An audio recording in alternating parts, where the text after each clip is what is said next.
Assalamualaikum warahmatullahi wabarakatuh. Sahabat lisan Islamiyah semuanya, pada kesempatan kali ini saya akan membahas ataupun saya akan menceritakan sebuah kisah yang berjudul Kisah Nabi Yusuf alaihissalam lengkap dari masa kecilnya hingga beliau wafat. Namun sebelum itu, buat kalian semuanya, untuk tidak ingin ketinggalan kisah-kisah lainnya ataupun kisah-kisah terbaru, jangan lupa untuk menekan tombol subscribe-nya agar channel kita makin maju dan juga berkembang dan yang pastinya bermanfaat. Salah satu surah dalam Al-Quran yang Allah Subhanahu wa Ta'ala turunkan adalah surah Yusuf. Surah ini menceritakan sejumlah kisah Nabi Yusuf alaihissalam dari berbagai peristiwa hidup yang pernah dialaminya. Lantas, seperti apa riwayat tentang Yusuf alaihissalam yang diceritakan dalam kitab suci Al-Quran? Simak kisah Nabi Yusuf singkat dari lahir sampai wafat yang dikabarkan Ibnu Katsir dalam kitab Qasas Al-Anbiya pada riwayat di bawah ini. Nabi Yusuf alaihissalam merupakan satu dari 12 anak Nabi Yakub alaihissalam, dan Nabi Yusuf alaihissalam adalah satu-satunya putra Nabi Yakub yang memperoleh tugas kenabian dari Allah. Bermula dari mimpi yang dialami Nabi Yusuf alaihissalam ketika beliau masih kecil. Di dalam mimpinya beliau melihat bulan, matahari, dan 11 bintang bersujud kepadanya. Para ulama menafsirkan bahwa bulan dan matahari dalam mimpi Nabi Yusuf mengisyaratkan kedua orang tuanya. Adapun 11 bintang merujuk kepada jumlah saudara Yusuf alaihissalam yang sebanyak 11 orang. Ketika Nabi Yusuf terbangun dari tidurnya, beliau menceritakan mimpinya itu kepada ayahnya, yakni Nabi Yakub alaihissalam. Dari sinilah Nabi Yakub alaihissalam mengetahui kalau Yusuf alaihissalam kelak akan menjadi orang yang berkedudukan tinggi serta punya derajat mulia di dunia dan di akhirat, sampai-sampai kedua orang tua dan saudara-saudaranya pun akan tunduk kepada beliau. Mendengar mimpi itu, kemudian Nabi Yakub alaihissalam pun berpesan kepada Nabi Yusuf alaihissalam untuk tidak menceritakan mimpi itu kepada 11 saudaranya. Pesan tersebut bermaksud supaya tidak muncul kedengkian di hati saudara-saudara Nabi Yusuf alaihissalam hingga mungkin mengantarkan mereka untuk melakukan kejahatan ataupun tipu daya terhadapnya. Melalui surat Yusuf, Allah juga menceritakan bahwa saudara-saudaranya iri terhadap Nabi Yusuf alaihissalam dan saudara kandungnya, yakni Bunyamin. Mereka dengki karena ayah mereka lebih perhatian kepada keduanya dibanding yang lain. Saudara-saudaranya beranggapan bahwa merekalah yang lebih berhak disayang daripada Yusuf alaihissalam dan Bunyamin. Karena kedengkian itu, mereka berencana untuk membunuh Yusuf alaihissalam atau membuangnya ke tempat yang sangat jauh, yang membuatnya tidak mungkin bisa pulang ke rumah. Demikian rencana mereka supaya kasih sayang Nabi Yakub tercurah kepada mereka. Ketika saudara-saudara Nabi Yusuf alaihissalam sedang merencanakan tindakan mereka itu, salah satu dari mereka berkata, "Janganlah kalian membunuh Yusuf, tetapi masukkanlah ia ke dasar sumur supaya ia dipungut oleh beberapa orang musafir." Mendengar pendapat ini, mereka pun setuju. Tak lama mereka pun mendatangi ayah mereka, Nabi Yakub, untuk meminta izin agar bisa mengajak pergi Nabi Yusuf alaihissalam. Mereka beralasan akan membawa Yusuf alaihissalam bermain. Nabi Yakub sebenarnya ragu untuk mengizinkan Yusuf alaihissalam diajak oleh anak-anaknya itu. Namun mereka terus meyakini Nabi Yakub bahwa mereka akan mengawasi Yusuf alaihissalam dengan sungguh-sungguh. Dengan berat hati, akhirnya Nabi Yakub memberi izin kepada mereka untuk membawa Yusuf alaihissalam pergi. Kala di perjalanan, saudara-saudara Yusuf alaihissalam mulai melancarkan rencana mereka. Mulanya mereka menghina dan mencaci maki Yusuf alaihissalam dengan tindakan dan ucapan. Lalu saat melihat sebuah sumur yang cukup jauh dari rumah mereka, mereka pun memasukkan Yusuf alaihissalam ke dalamnya. Setelah berhasil memasukkannya ke dalam sumur, saudara-saudaranya mengambil baju Yusuf alaihissalam dan melumurinya dengan darah kambing. Kemudian mereka pulang ke rumah dan menemui Nabi Yakub untuk melapor kejadian palsu. Mereka bersedih seraya menangis di hadapan ayah mereka dan menjelaskan bahwa Yusuf alaihissalam dimangsa serigala. Lalu mereka memperlihatkan baju Yusuf alaihissalam telah berlumuran darah sebagai pembuktian kepada ayahnya. Sebenarnya Nabi Yakub tidak percaya begitu saja terhadap pengakuan anak-anaknya. Namun Nabi Yakub alaihissalam hanya bisa berpasrah dan menyerahkan segala kepada Allah Subhanahu wa taala. Kala saudara-saudaranya telah pergi meninggalkannya, Yusuf alaihissalam duduk di dalam sumur sembari menunggu pertolongan Allah kepadanya. Beberapa lama kemudian datanglah para musafir ke sumur yang ada Yusuf alaihissalam di dalamnya. Musafir itu adalah rombongan pedagang dari Syam yang hendak menuju Mesir. Saat salah satu dari mereka mengambil air dari sumur dengan mengulurkan tali timba ke dalam lalu menariknya kembali ke atas, tiba-tiba Yusuf alaihissalam mengelantungkan diri pada tali timba itu. Musafir penarik tali timba melihat seorang anak yang tertarik bersama timbanya. Lalu ia merasa senang karena bisa menjadikannya sebagai barang dagangan. Mereka hendak menjual Yusuf alaihissalam tepatnya sebagai budak ketika telah sampai di Mesir.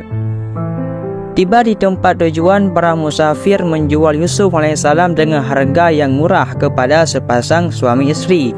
Ternyata yang membeli Yusuf alaihissalam adalah orang yang terkenal dan terhormat.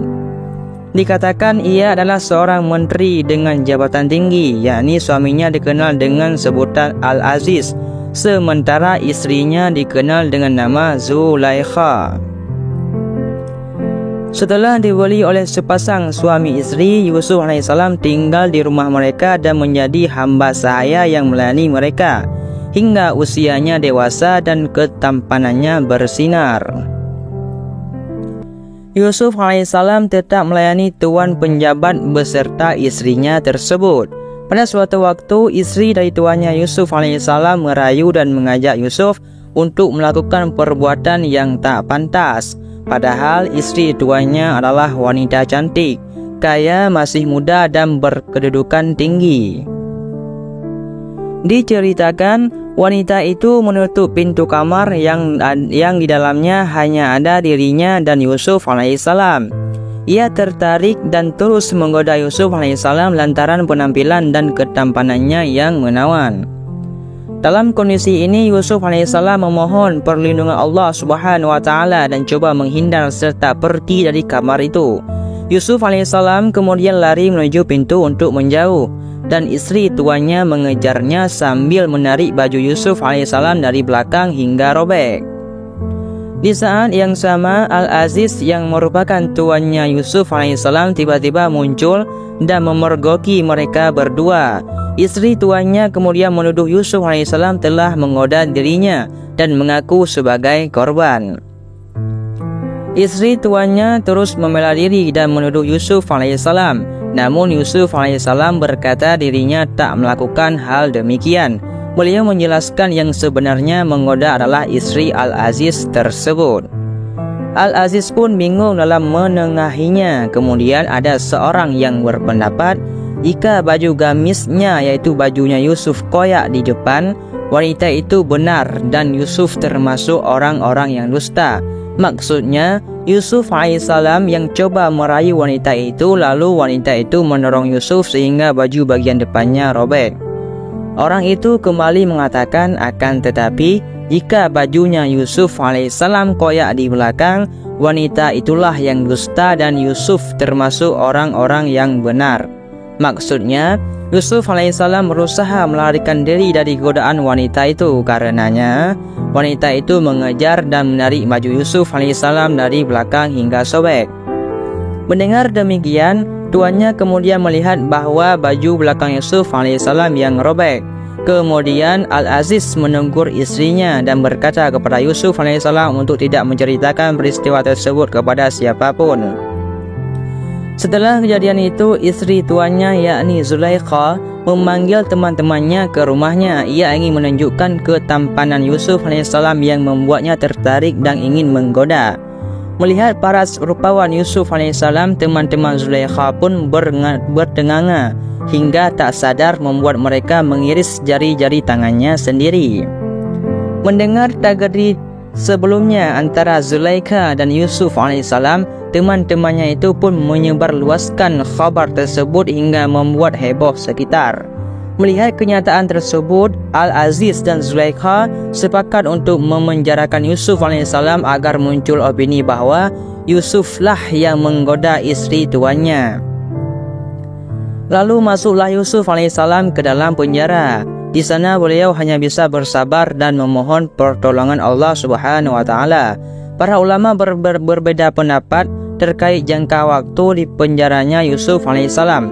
Ada yang mengatakan 3, 7, bahkan 10 tahun. Di dalam penjara Yusuf alaihissalam bertemu dengan 2 orang mantan pelayan raja.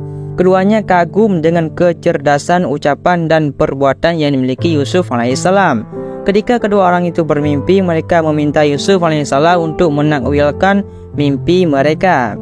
Mereka takjub akan tafsiran mimpi yang ditakwilkan Yusuf alaihissalam. Padahal Yusuf alaihissalam sendiri mengatakan bahwa kemampuannya itu berasal dari Allah Subhanahu wa taala, Tuhan yang ia imani. Yusuf alaihissalam pun dikenal sebagai orang yang ahli dalam menafsirkan mimpi. Sudah sekian lama Yusuf alaihissalam beserta temannya berada di dalam penjara. Kemudian salah satu temannya itu diketahui akan terbebas dari hukuman penjara.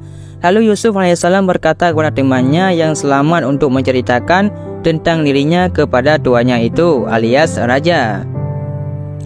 Menceritakan tentang dirinya di sini maksudnya memberitahu raja akan keahlian takwil mimpi yang dimiliki Yusuf alaihissalam setelah keluar dari penjara. Temannya Yusuf alaihissalam yang kembali menjadi pelayan raja itu lupa akan pesan yang diberi Yusuf alaihissalam untuk menceritakan tentang dirinya. Suatu ketika Raja Mesir kala itu bermimpi dalam tidurnya, dan mimpinya itu membuat ia cemas. Raja itu bermimpi seakan-akan ia berada di tepi sungai. Lalu dari dalam sungai muncul 7 sapi betina dengan tubuh yang gemuk.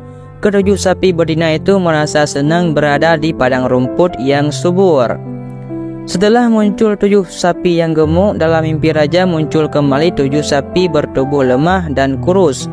Anehnya, ketujuh sapi yang bertubuh kurus itu ikut bersenang-senang dengan 7 sapi betina bertubuh gemuk. Kemudian sapi-sapi bertubuh lemah memakan 7 sapi betina yang gemuk. Dengan mimpi tersebut, kemudian Raja Mesir terbangun dari tidurnya dalam keadaan terkejut. Lalu ia tertidur lagi dan mendapatkan mimpi aneh lagi yang berbeda. Mimpi-mimpi yang Raja dapati itu membuatnya khawatir dan cemas.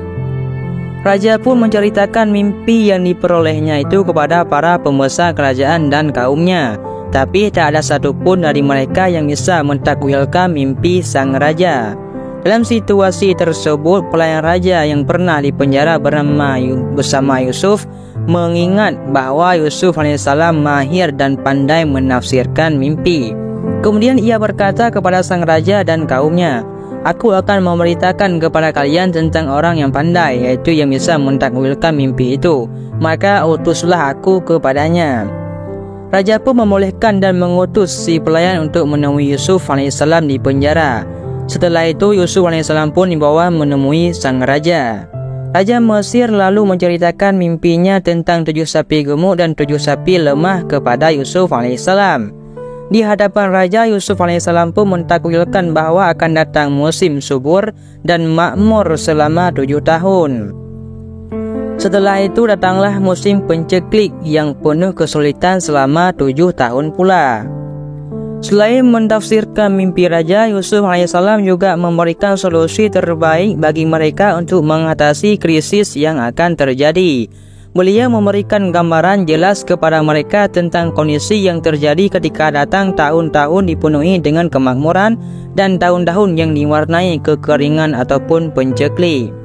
Setelah mendengar kepandaian dan kecermatan Yusuf alaihissalam dalam mentakwilkan mimpi dan memberi solusi, Raja Mesir menawarkan Yusuf alaihissalam untuk terlepas dari berbagai tuduhan yang disandarkan kepadanya dan yang membuatnya dimasukkan ke dalam penjara.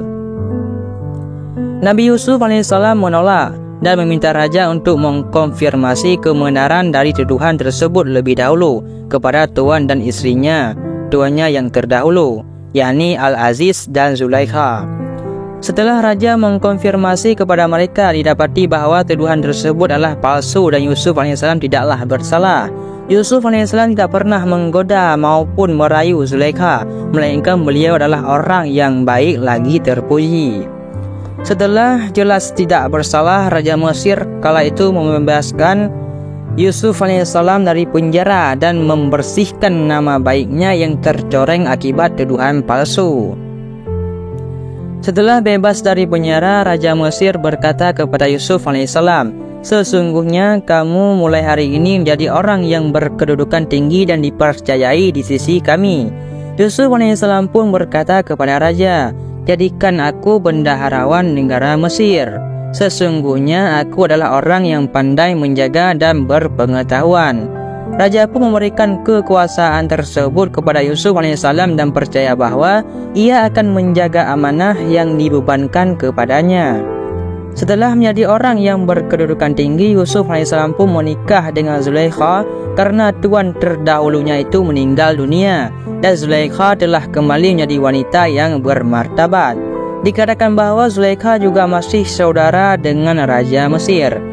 Dengan itu, Raja Mesir pun mempercayakan jalannya pemerintahan kerajaan Mesir kepada Yusuf AS. Sudah berapa lama Yusuf AS memerintah dan kala Mesir dilanda pencuri. 10 saudara Yusuf AS yang dahulu membuangnya ke dalam sumur datang ke sana untuk menukar bahan makanan. Saudara-saudaranya tidak mengenali Yusuf AS yang telah menjadi penguasa Mesir tersebut karena telah terpisah puluhan tahun. Namun ketika mereka memasuki istana, Yusuf AS mengenali mereka. Mereka menjelaskan maksud kedatangan mereka, yakni untuk menukar bahan makanan kepada Yusuf AS karena terjadi musim menceklik. Mereka juga menerangkan keadaan keluarga hingga jumlah anggota keluarga mereka.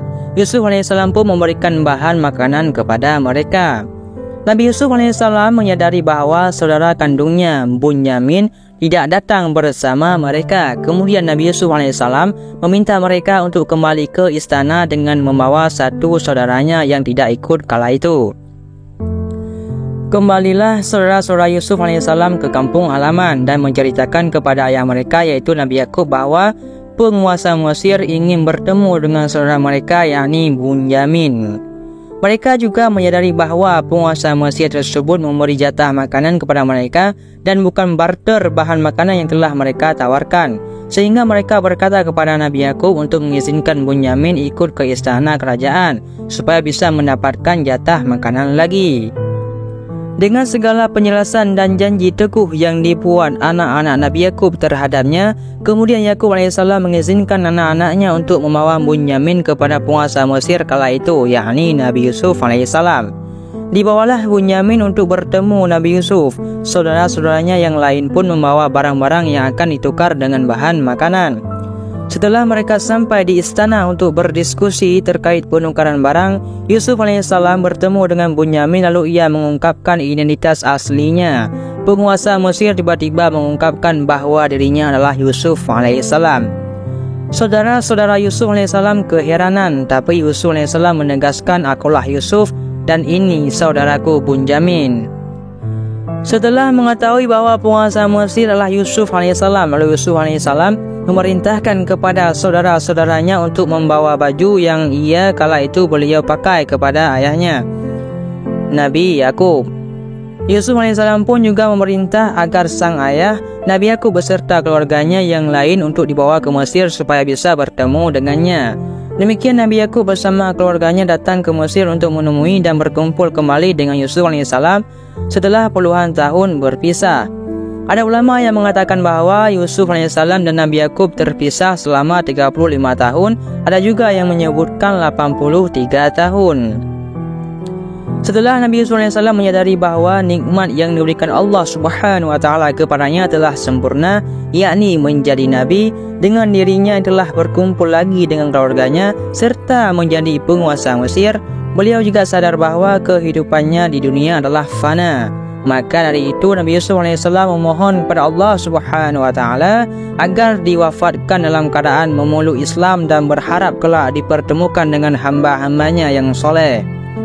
Sebelum Nabi Yusuf AS wafat, Allah terlebih dahulu mewafatkan Nabi Yakub. dijelaskan bahawa Nabi Yakub menetap di Mesir bersama Yusuf AS selama 17 tahun. Sebelum wafat, Nabi Yakub berwasiat kepada Yusuf agar mengebumikannya di wilayah Syam di sisi makam kakek dan ayahnya, yaitu Ibrahim dan Ishak. Demikian Nabi Yakub pun wafat pada usia sekitar 140 tahun. Beberapa tahun setelah kepergian ayahnya, Nabi Yusuf juga dipanggil oleh Allah ke hadapannya. Beliau wafat dan juga dikebumikan di tempat pemakaman orang tuanya. Nabi Yusuf AS diketahui wafat pada usia 120 tahun. Wallahu a'lam bissawab. Itulah sejumlah kisah Nabi Yusuf AS singkat dari lahir hingga wafat. Semoga kita semua bisa mengambil hikmah dan pelajaran yang terkandung dari kisahnya itu. Jadi hanya inilah yang dapat saya sampaikan, mudah-mudahan bermanfaat bagi kalian semuanya. Saya akhiri, wallahu a'lam bissawab. Assalamualaikum warahmatullahi wabarakatuh.